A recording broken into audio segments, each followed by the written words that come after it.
할렐루야. 함께 예배하는 모든 분들 주님의 이름으로 환영하고 축복합니다. 더우시죠? 네, 요즘 어디 가나 인사말이 더위 어떻게 지내십니까 하는 겁니다. 말복도 지났는데 계속 더위가 이어지고 있습니다. 살다 이렇게 더운 여름은 처음이라고 하시는데 맞습니다. 우리 장로님도 기도하셨지만 뉴스에 보니까 우리나라 기상 관측 시작된 게 우리 교회 역사랑 비슷하더라고요.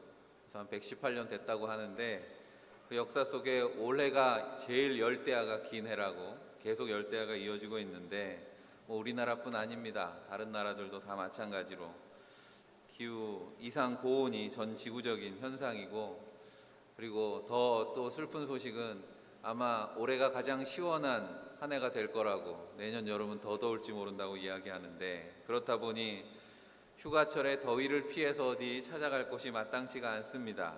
너무 뜨거우니까. 뉴스에 보니 낮에 동해안에도 피서객들이 없다 그러잖아요. 너무 뜨거우니까. 그래서 밖으로 나오지 않아서 피서철에 대목을 노리던 상인들도 울상이다, 그런 기사도 보았습니다. 피서지 찾기가 마땅치 않은 때 그래도 예배당이 제일 시원하죠? 네. 이 시간 이 자리에 와 계신 분들은 더위를 피하는 법을 제대로 아시는 분들이 오신 줄 믿습니다. 오늘 예배 시간만 아니면 음료수라도 한 잔씩 하면서 설교 들으면 좋겠는데 그런 상상도 해보았습니다. 사람은 쉬어야지 삽니다. 열대야 때문에 밤에 제대로 못 쉬었다고 더워서 죽겠다라는 말이 틀린 말이 아닙니다. 왜냐하면 제대로 못 쉬면 우리는 살 수가 없습니다. 그래서 잘 쉬는 것도 복인 줄 믿습니다. 특별히 열심히 일한 후에 주어지는 휴식은 사람을 행복하게 만듭니다. 반면에 제대로 일하지 못해서 쉬지도 못하는 이들이 있습니다. 일자리가 없어서 노는 거죠. 그런데 일자리 없어서 노는 건 쉬는 게 아닙니다. 그렇게 쉬는 건 즐겁지 않기 때문에. 요즘 경기도 어렵다고 합니다. 30년대 기억하시는 분들이 있으실지 모르겠지만 그 당시에 세계적으로 공황이 있었습니다. 경기 침체가 미국으로부터 시작해서 세계적인 대공황을 겪었는데, 그 대공황 시기에 1930년대 특이한 경연대회가 있었는데, 오래된 그 당시의 사진을 한번 보여드립니다. 제목을 댄스 마라톤이라고 붙여놨는데요, 댄스 마라톤이었습니다. 정말 이 대회가 뭐 하는 대회냐면 쉬지 않고 춤추는 대회였습니다. 사진에 나오는 사람들이 지금 쓰러져 있는 게 술이 취해서 쓰러져 있는 게 아닙니다. 지쳐서 쓰러진 거예요. 그런데 왜 이렇고 힘들게 바치고 있냐면, 남녀가 한 쌍을 이뤄서 이제 춤을 추는 대회인데 끝까지 남는 커플이 우승하는 겁니다.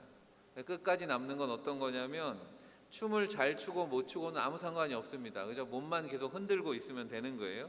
쉬지 않고 움직이는 게 하나의 규칙이고, 또 다른 규칙은 그러다가 무릎이 땅에 닿으면 끝입니다. 무릎이 닿으면 안 돼요. 그래서 저러고 받치고 있는 겁니다. 이게 우스꽝스러운 이런 대회가 왜 열렸을까? 그리고 이 대회에 젊은 남녀들이 줄을 서서 참여를 했다는 거죠. 그리고 방송으로 생중계까지 했습니다. 믿지 못할 이야기인데 1930년대 이런 일이 있었다는 거죠. 어째서 이런 대회에 수많은 젊은이들이 몰려들어서 사회적인 관심사가 되었을까? 앞서 말한 것처럼 경기 침체가 너무 심해서 그랬다는 겁니다. 경기가 침체되다 보니까 모든 공장들이, 일터들이 다 문을 닫았습니다. 실업자들은 늘어만 가고, 실업률이 높아지면 제일 많이 피해를 보는 사람들이 젊은 사람들이잖아요. 그러다 보니까 젊은 사람들에게 좀 뭔가 동기부여도 하고 격려하려고, 또 사람들에게 멈추지 않고 움직이는 젊은 남녀들을 보여주면서 좀 위안을 삼게 하기 위해서 이런 특이한 대회가 열렸다는 겁니다.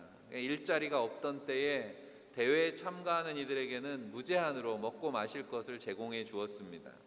물론 우승자에게는 고액의 상금도 주어집니다. 그래서 일자리를 잃은 많은 젊은이들이 이 댄스 마라톤이라고 하는 것에 줄을 지어서 참가했다라고 하는 거죠. 그렇게 일과 쉼이라고 하는 것은 균형이 있어야 되는 거죠. 그래서 둘 다 소중합니다. 수고에 땀이 있을 때 쉼도 가치가 있는 거겠죠. 우리가 휴가와 관련해서 예전에 유명한 광고 문구 중에 하나가 열심히 일한 당신 떠나라, 뭐 이런 말도 있었습니다. 이게 일하고 나서 쉴 때 그 쉼이 달콤한 쉼이 된다는 말이겠죠. 문제는 몸과 마음을 쉬겠다고 휴가를 가는데 휴가가 더 피로를 쌓이는 경우가 있습니다. 챙겨야 될 것도 많고 휴가가 일의 연장이 되어버리는 그런 경우도 있습니다. 그래서 휴가 후유증이라는 것도 있죠. 몸과 마음이 오히려 더 지쳐서 돌아오는 경우가 있습니다. 다른 한편으로는 다른 이들이 평안한 쉼을 위해서 불철주야 일하느라고 쉬지 못하는 이들도 있습니다. 그렇죠. 우리가 어디 가서 쉬려면 누군가는 일을 하고 있어야 우리가 쉬게 되는 겁니다. 여러 가지 이유로 모두가 지치고 힘겨운 때를 지내고 있습니다. 오늘 이 자리 우리 주님이 주시는 평안이 쉼이 여러분과 함께 하시기를 간절히 축원합니다. 우리가 먼저 생각해 볼 것은 이 쉼이라고 하는 것의 성경적인 의미, 주님이 말씀하신 의미 속에 담겨 있는 쉼의 종말론적인 의미에 대해서 생각을 해봅니다. 오늘 우리가 읽은 11장 마지막 부분을 읽은 건데요. 11장 앞에서부터 보면 예수님께서 12제자를 택하시고 가르치신 후에 여러 동네를 다녀 전도하셨다라는 말씀으로 오늘 11장 말씀이 시작됩니다. 그랬을 때 옥에 갇힌 세례 요한이 그런 예수님의 소식을 들었습니다. 우리가 세례 요한을 알지요? 세례 요한은 예수님의 공생애를 예비한 인물입니다. 예수님과 세례 요한은 같은 메시지를 전하기도 했습니다. 세례 요한이 먼저 선포했던 회개하라 천국이 가까웠느니라 라는 말씀을 예수님께서도 공생애를 시작하면서 똑같이 선포하셨습니다. 그렇게 예수님께서 복음을 전하고 다니실 때 20절 이하에 예수님께서는 회개하지 않는 도시들에 대해서 책망하시는 말씀을 합니다. 예수님이 복음을 전하셨는데 이 도시들은 회개하지 않았다는 거죠. 그래서 예수님이 열심히 전도하셨던 곳들인데 회개하지 않는 이들을 향해서 주님이 24절에 이렇게 말씀합니다. 내가 너희에게 이르노니 심판날에 소돔 땅이 너보다 견디기 쉬우리라 하시니라. 이 말씀 이후에 오늘 우리가 읽은 말씀을 본문으로 읽었습니다. 천국의 복음을 들었습니다. 그리고 예수님의 권능을 보았습니다. 그런데도 회개하지 않았습니다. 회개하지 않는 이유가 무엇일까? 그들은 아직 자신들에게 심판의 때가 이르지 않았다라고 생각하고 있다라는 것입니다. 무슨 말이냐면 영적인 교만에 대해서 말씀하는 거죠. 잘났다는 거예요. 아직 자신들의 시간이 충분히 많이 있다 자신하고 있는 겁니다. 그런데 27절 오늘 말씀에 내 아버지께서 모든 것을 내게 주셨으니 주님께서 말씀하십니다. 그들의 문제는 무엇이냐면 회개하라 복음을 전하는 말씀을 전하시는 분이 누구신지를 몰랐다라고 하는 거죠. 예수님에게 하늘과 땅의 모든 권세가 있음을 그들이 말씀을 듣고 능력을 보고도 깨닫지 못했다라는 것입니다. 그러므로 스스로는 지혜가 있다고 생각할지 모르지만 그들에게는 하나님의 심판이 감추어져 있다라고 말씀하는 것입니다. 그런데 어느 날 주님이 오셔서 회개하라 천국이 가까웠느니라 말씀하시던 주님이 오셔서 이제 끝이다 라고 말씀하시면 어떻게 되겠습니까? 그대로 쉬어야 되는 것입니다. 그 쉼이라고 하는 것은 평안한 쉼이 아니고 종말이고 심판이다 라고 하는 것입니다. 제가 전에 한번 이 말씀을 드려서 기억하시는 분이 있을지 모르겠는데 제가 대전에 오기 전에 원주에서 사역을 했습니다. 원주에 살 때 아파트에 살았는데 이제 사택이 19층이었습니다. 19층 아파트에서 지낼 때는 좋았는데 어느 날 엘리베이터를 교체해야 된다는 거예요. 그런데 제가 살던 아파트는 한 동짜리라서 엘리베이터가 뭐 옆으로 이동할 수 있는 그런 대체 이동 수단이 없습니다. 그 엘리베이터를 사용해야 되는데 그만 엘리베이터 교체 시기가 됐다는 거죠. 엘리베이터 교체를 하면서 종말론적인 신앙으로 살아야 되는 게 이런 거구나라는 깨달음을 새삼 얻었습니다. 마지막 때가 언제 올지 우리는 알지 못한다라고 하는 거죠. 늘 예비하고 준비하고 있어야 된다는 겁니다. 이럴 줄 알았으면 체력 단련을 좀 했어야 되는 건데 하필 또 엘리베이터 교체 공사가 8월 달에 했습니다. 그해 8월이 제일 더운 해였던 걸로 기억하는데 언젠가는 이 낡은 엘리베이터가 멈추게 될 것을 다 알았을 텐데 뻔히 알면서도 대책 없이 지내다가 덜컥 그날이 된 것입니다. 편하게 사용하던 엘리베이터 하나가 고장이 나도 멈추어도 많은 사람들이 고통을 겪습니다. 그래도 저희 식구들은 이제 다 아이들도 크고 젊은 사람들이라 괜찮지만 아래층에 사시는 어르신들은 한 달 동안 피난을 가시더라고요. 오르내리실 수가 없으니까. 하나님께서 우리에게 찾아오셔서 그만 멈추어라 말씀하신다면 어떻게 되겠는가라고 하는 겁니다. 그러므로 하나님께서 오늘 우리에게 쉼이라고 하는 시간을 허락하시는 것이 단순히 하던 일을 멈추고 지친 몸과 마음을 재충전하는 것 그 이상의 의미가 담겨 있다라는 것을 오늘 말씀을 통해서 귀를 기울여 보시기를 바랍니다. 우리말에 숨을 쉰다 그렇게 말합니다. 숨을 쉰다. 종말을 향해서 빠르게 달려가는 세상 그 속도에 휩쓸려서 잃어버린 우리의 영적인 호흡을 주님의 음성 가운데 귀 기울이며 가다듬는 그런 시간이 되시기를 간절히 바랍니다.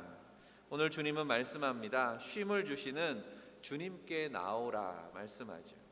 그러므로 제대로 쉬기 위해서는 먼저 생각해야 되는 것이 있습니다. 바로 이 쉼을 주시는 분이 누구신가라고 하는 겁니다. 우리가 창세기 2장 3절에 보면 처음 안식이라고 하는 말이 나옵니다. 쉼이라고 하는 말이 처음 나오는 것이 창세기입니다. 창세기는 모든 것의 시작을 기록하고 있는데 그 중에 하나가 안식이라고 하는 것도 하나님께서 만드셨다라는 말씀이죠. 쉼이라고 하는 것이 내가 쉬고 싶다고 쉬는 것이 아니라 하나님의 도우심이 없으면 우리는 진정한 의미에서 쉼을 얻을 수 없다라고 성경은 말씀하는 것입니다. 왜냐하면 쉼이라고 하는 것도 하나님께 속한 것이기 때문에 우리가 잘 아는 오늘 28절에 수고하고 무거운 짐진 자들아 다 내게로 오라 내가 너희를 쉬게 하리라 말씀하십니다.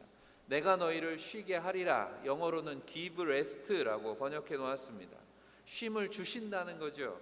쉼은 주님의 주권이고 우리가 휴가 날짜를 정하고 우리가 계획해서 쉬는 것 같지만 쉼의 주권이 하나님께 달려있다는 사실을 잊지 마시기를 바랍니다. 시편 127편 1절 2절의 말씀을 읽어봅니다. 여호와께서 집을 세우지 아니하시면 세우는 자의 수고가 헛되며 여호와께서 성을 지키지 아니하시면 파수꾼의 깨어있음이 헛되도다. 너희가 일찍이 일어나고 늦게 누우며 수고의 떡을 먹음이 헛되도다. 그러므로 여호와께서 그의 사랑하는 자들에게 잠을 주시는도다. 이 고백은 세상의 부귀를 다 누렸던 솔로몬의 고백입니다. 아무리 많은 권력을 쥐고 있어도 내가 쉬고 싶다고 쉬게 되는 것이 아니다라고 하는 겁니다. 주님이 쉬라고 하셔야 비로소 우리는 제대로 쉴 수 있는 줄 믿습니다. 우리가 이 말씀을 제대로 이해하려면 쉬게 하시겠다라고 부르신 사람들이 누구인가라고 하는 것을 잘 말씀을 통해서 살펴보아야 됩니다. 이 28절을 공동 번역의 앞부분을 다시 읽어보면 고생하며 무거운 짐을 지고 허덕이는 사람은 이라고 말씀합니다. 수고하고 무거운 짐진 자라고 하는 것은 고생하며 무거운 짐을 지고 허덕이는 사람, 쉬지 못하고 고생하며 무거운 짐을 지고 허덕이는 사람 누구입니까? 오늘 11장에 보면 옥에 갇힌 세례 요한이 제자들을 보내서 예수님에게 묻습니다. 예수님이 하시는 말씀과 예수님이 행하시는 이적들, 그 교훈들을 전해 들었겠죠, 옥에서. 그리고서 제자들에게 그분이 메시아인지 가서 물어봐라 했던 거예요. 그래서 세례 요한의 제자들이 예수님께 찾아와서 묻습니다. 오실 메시아가 당신이십니까? 아니면 우리가 다른 분을 기다려야 되겠습니까? 예수님께서 뭐라고 대답하십니까? 요한에게 가서 전하라 라고 하시면서 하신 말씀이 앞에 5절에 있습니다. 화면에 보시고 5절 말씀 같이 읽어보겠습니다. 맹인이 보며 못 걷는 사람이 걸으며 나병 환자가 깨끗함을 받으며 못 듣는 자가 들으며 죽은 자가 살아나며 가난한 자에게 복음이 전파된다 하라. 아멘. 당신이 메시아이십니까? 당신이 우리의 구원자이십니까? 묻는 거죠. 그랬을 때 예수님께서 이 대답으로 예수님이 메시아 되심을 분명하게 말씀하시는 거죠. 예수님께서 복음을 전하기 위해서 찾아가셨던 이들, 주님이 만나서 그들을 고쳐주시고 도와주셨던 이들이 어떤 사람들입니까? 맹인, 나병 환자, 못 듣는 자, 죽은 자, 가난한 자, 절대적인 장애를 가지고 있는 이들이지요.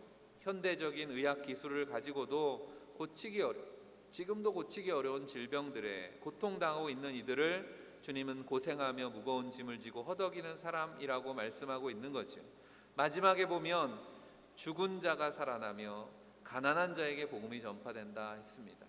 죽은 자와 가난한 자 굉장히 많은 차이가 나는 것 같지만 옛말에도 가난은 나라님도 구제하지 못한다라는 말이 있을 만큼 경제적인 어려움에 처했을 때 가난도 인류 역사에 늘 따라다니는 불치병과 같은 사회학이고 그것 때문에 많은 사람이 죽게 되는 그런 병 아닙니까?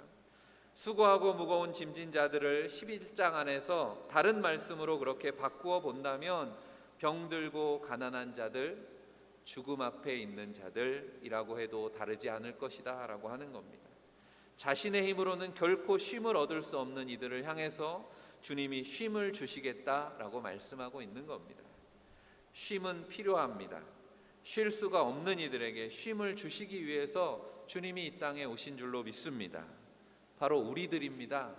우리의 스스로의 힘으로는 참된 안식과 쉼을 누릴 수 없는 우리를 찾아오셔서 우리에게 쉼을 주시기 원하시는 주님, 그것이 바로 복음이라고 하는 거죠. 그렇다면 주님 주시는 쉼을 얻기 위해서 우리는 어떻게 해야 되겠습니까? 주님의 대답은 단순합니다. 다 내게로 오라 말씀하십니다. 쉼을 얻기를 원한다면, 제대로 쉬기를 원한다면 주님 앞에 나와야 되는 것입니다. 그런데 주님의 부르심에는 다 내게로 오라 말씀합니다. 주님의 부르심은 제한이 없습니다. 어떤 자격이나 어떤 조건이 없어도 된다는 거죠. 열심히 일한 사람들만 내게로 오라 말씀하지 않았습니다. 착한 사람들만 내게로 오라 말씀하지 않았다는 거죠. 사망의 권세마저 이기신 주님 앞에 그 어떤 것도 문제가 될 수 없기 때문에, 주님이 해결하실 수 없는 짐은 없기 때문에 다 내게로 오라 주님 말씀하십니다. 사랑하는 성도 여러분, 제대로 쉬기를 원하신다면 내가 너를 쉬게 하겠다, 내게로 오라, 주님의 부르심에 응답하는 저와 여러분들이 다 되시기를 바랍니다. 그리고 주님께서는 우리에게 쉼을 주시는 분이 하나님이심을, 주님에게 쉼의 주권이 있음을 우리가 깨닫는다면 주님 주시는 참된 안식을 사모하라 말씀합니다. 영혼의 안식을 사모하시기를 바랍니다. 우리의 힘으로는 결코 해결할 수 없는 수고하고 무거운 짐을 진 자들이 결국 누구입니까? 바로 죄로 인해서 고통당하는 모든 인생들 아니냐라고 하는 거죠. 수고하고 무거운 짐은 인생의 무거운 죄의 짐을 말씀하는 것이기도 합니다. 그러므로 참된 안식으로 진정한 쉼이라고 하는 건 죄로부터 구원을 얻는 것을 말씀합니다. 구원을 얻기까지는 참된 쉼은 없기 때문입니다. 죄인들에게 주님이 주시려고 하는 쉼을 주님은 뭐라고 말씀합니까? 29절에 나는 마음이 온유하고 겸손하니 내 멍에를 메고 나에게 배워라. 공동 번역에 보면 그러면 너희 영혼이 안식을 얻을 것이다 말씀합니다. 너희 마음이 쉼을 얻으리라는 말씀을 공동 번역은 너희 영혼이 안식을 얻을 것이다 이렇게 번역했습니다. 마음이라고 하는 걸 왜 영혼이라고 번역했냐면, 많은 성경에서 영혼이라고 번역했는데 헬라어 성경에 푸시케라고 이 단어가 쓰여 있기 때문에 푸시케라는 단어가 영혼으로 많이 번역이 되었습니다. 주님이 우리에게 주시기 원하시는 것은 영혼의 쉼이라고 하는 말씀입니다. 여러분들 좋아하시는 말씀 중에 요한 3서 2절 말씀이 있죠. 같이 한번 읽어볼까요? 사랑하는 자여, 내 영혼이 잘됨 같이 내가 범사에 잘되고 강건하기를 내가 간구하노라. 아멘. 여기서 말씀하는 영혼도 푸시케입니다. 영혼이 잘 되는 것. 영혼이 잘 된다라는 말씀은 성공한다라는 의미를 갖습니다. 다르게는 평안이라고도 번역이 되었습니다. 영혼이 잘 된다라고 하는 건 평안한 것이고 그것이 곧 성공하는 길이다라고 말씀하는 거죠. 영혼이 평안하고 범사가 평안하고 강건한 것, 곧 육신이 평안한 것, 이게 진짜 쉼이 아니냐 성경 우리에게 말씀하는 것입니다. 중요한 것은 그 모든 평안의 기본 출발이 어디에 있습니까? 우리의 영혼에 달려 있다라고 말씀하는 거죠. 마음의 평화, 영적인 평화가 결국 모든 쉼을 결정한다라고 하는 말씀입니다. 그러므로 여러분들이 잘 쉬셨습니까? 그렇게 물을 때 그리스도인들에게 그 의미는 그저 몸이 잘 쉬었느냐가 아니라 당신의 영혼은 평안하십니까? 라는 질문이 되는 것입니다. 잘 쉬셨습니까? 여러분의 영혼이 평안하십니까? 우리는 이제 다리 좀 뻗고 쉴 수 있게 되었다, 그렇게 말할 때가 있습니다. 이제 좀 다리 뻗고 잘 수 있을 것 같아, 이렇게 말할 때 어떨 때 그런 이야기를 합니까? 몸이 오랫동안 힘들었는데 오랜 질병에서 놓였을 때 정말 글자 그대로 이제 좀 다리 뻗고 편하게 자겠다, 그렇게 생각합니다. 아니면 오래된 빚 문제가 해결되었을 때, 앞서도 얘기한 것처럼 경제적인 문제가 늘 우리를 힘들게 하기 때문에 사업이나 직장의 어려운 문제가 풀렸을 때, 아니면 자녀들의 문제, 학업이나 진로나 취업이나 결혼이나 출산, 이게 다 여러분들이 기도 제목으로 내놓는 것들이, 그런 문제가 응답되었을 때 이제 좀 다리 좀 뻗고 쉴 수 있겠습니다 생각합니다. 물론 이런 문제들이 우리를 편하게 쉬지 못하게 하는 인생의 문제들임에는 틀림이 없습니다. 그런 문제들로부터도 쉼을 얻게 되시기를 주님의 이름으로 간절히 축복합니다. 하지만 그것이 성공이고 그것이 잘 되는 것의 전부라고 한다면 우리 그리스도인들이, 믿는 사람들이 세상과 다를 게 무엇이 있겠습니까? 우리가 함께 나와서 예배하고 하나님 앞에 서 있는 게 무슨 의미가 있겠습니까? 사랑하는 성도 여러분, 그리스도인에게 성공은 앞서 말한 대로 영혼이 잘 되는 데 있는 줄 믿습니다. 그러면 무엇이 영혼이 잘 되는 것이냐라고 하는 겁니다. 무엇이 영적인 성공이냐? 다시 읽어봅니다. 29절 말씀 같이 읽어보겠습니다. 나는 마음이 온유하고 겸손하니 나의 멍에를 메고 내게 배우라. 그리하면 너의 마음이 쉼을 얻으리니. 아멘. 우리 마음이, 우리의 영혼이 쉼을 얻기 위해서는 주님 말씀합니다. 주님의 멍에를 메고 주님께 배우라 말씀하는 것입니다. 다시 말해서 온유하고 겸손한 주님과 더불어서 배우는 것, 거기에 영혼에 참된 평화가 쉼이 있다 말씀합니다. 복음은 모든 얽매이는 것들로부터 자유케 되는 것이라고 우리는 배웠습니다. 그런데 역설적으로 구원받은 삶은 자발적으로 그리스도와 십자가에 나를 묶는 것이라고 성경은 또 말씀합니다. 바울의 고백이지요. 갈라디아서 2장 20절에 내가 그리스도와 함께 십자가에 못 박혔나니 그런즉 이제는 내가 사는 것이 아니요 오직 내 안에 그리스도께서 사시는 것. 바울은 이렇게 고백합니다. 죄의 멍에를 매면 죄의 노예가 되는 것입니다. 죄의 유혹에 이끌려 다니다가 결국 멸망으로 끝나게 되는 것. 잠깐은 즐거움이 있을지 모르겠지만 죄의 유혹이 달콤하니까, 하지만 결국은 영원한 고통과 괴로움의 길에서 벗어나지 못하는 것, 그것이 죄의 노예된 인생의 결말이고 운명이라고 성경은 말씀합니다. 그런데 반대로 하나님의 백성, 믿음의 사람들이 참된 쉼을 얻는 길, 주님은 주님의 멍에를 매는 것이다 라고 말씀하고 있습니다. 30절 말씀에 이는 내 멍에는 쉽고 내 짐은 가벼움이니라 말씀하셨습니다. 우리가 멍에라고 하는 것은 농사 지을 때 짐승을 이렇게 묶기 위해서 어깨에 거는 것을 멍에라고 하잖아요. 요즘에는 멍에를 보기도 어려운데 비교적 간단한 일을 할 때는 그저 소나 말이나 한 마리를 부려서 할 때가 있습니다. 그럴 때 사용하는 소를 호리소라고 불렀습니다. 한 마리가 일을 하는 거라는 거죠. 그런 경우에 밭을 혼자서 갈면 상관이 없는데 이제 큰 일을 할 때가 있습니다. 밭을 전체를 갈아엎어야 된다든지 힘든 일이 생기면 소를 두 마리를 함께 묶는 거죠, 멍에. 그럴 때 결의소라 그래서 두 마리의 소가 한 멍에를 메고 함께 일하게 됩니다. 이때 경험 많은 소가 두 마리가 다 경험이 많으면 좋지만 그렇지 않은 경우가 있잖아요. 그러면 경험 많은 소를 오른쪽에 묶습니다. 그래서 오른쪽에 묶인 소를 안소라고 부르고, 그래서 그 소가 이제 왼쪽에 묶이는 소를 마라소라고 부르는데, 안소가 마라소를 이렇게 이끄는 겁니다. 멍에를 메고. 그래서 왼쪽에 가는 소는 일을 배우는 거죠. 그 농부는 어떻게 하냐면 이 쟁기질을 할 때 회초리를 오른손에 들고 이 일 잘하는 안소를 이렇게 다스리는 겁니다. 그럼 안소를 따라서 바깥에 있는 손은 그저 저절로 안소를 따라오면서 일을 돕게 되는 거죠.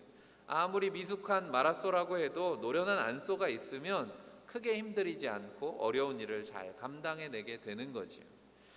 주님이 멍에를 함께 매자라고 말씀하시는 건 그런 의미가 있는 것 같습니다. 주님의 멍에라고 생각하면 오늘 말씀하신 대로 온유와 겸손, 또 사랑과 섬김이라고 하는 주님이 지신 멍에가 우리가 처음 감당하기에는 낯설고 불편할 수밖에 없습니다. 또 복음에 담겨 있는 피 묻은 십자가, 헌신과 희생이라고 하는 말씀을 들을 때 우리는 두려움까지도 느끼게 됩니다. 죽어야 되는가, 피를 흘려야 되는가. 그래서 많은 이들이 피하고 꺼리는 거죠. 복음을 처음 들었을 때는 무슨 말인지 이해할 수 없고, 또 복음이 말씀하고 있는 인생의 의미에 대해서 제대로 이해하지 못하면 받아들이기 어려운 거죠. 하지만 세상이 좋아하는 육신의 정욕, 안목의 정욕, 이생의 자랑들, 화려해 보이는 유혹들은 쉽게 따라가게 되는 겁니다. 그런데 우리가 믿음이 성장한다는 건 그런 거죠. 그런 세상의 유혹을 뿌리치게 되면, 그래서 주님 곁에 머무는 일에 익숙해지게 되면 주님과 함께 멍에를 매는 것이 얼마나 편하고 기쁜 일인가라고 하는 것을 알게 되고 깨닫게 되는 것, 그것이 신앙이 성장하는 것이라고 생각합니다. 앞서도 말한 것처럼 일을 안 하고 쉬는 게 제대로 쉬는 게 아니다 그랬습니다. 놀아도 마음이 편하지 않기 때문에 그렇습니다. 힘들게 하고 억지로 하는 것이 아니라 같은 일을 하더라도 쉽고 즐겁게 일할 수 있다면, 내가 좋아하는 일을 한다면, 아니면 그것에 익숙해져서 힘들지 않게 일할 수 있다면 이보다 우리의 마음을 편하게 하는 게 어디에 있겠습니까? 주님의 멍에를 매는 일이 바로 그런 일인 줄 믿습니다. 주님의 멍에를 매면 그 일이 우리에게 익숙해지면 그렇게 편하고 즐거운 일이다라고 하는 것입니다. 무엇보다 즐거운 일은, 주님과 함께 동행하는 일의 즐거움은 동행하는 주님의 음성을 날마다 듣게 되는 일이라고 하는 것입니다. 날마다 주님이 말씀하십니다. 어떤 말씀을 듣기를 원하십니까?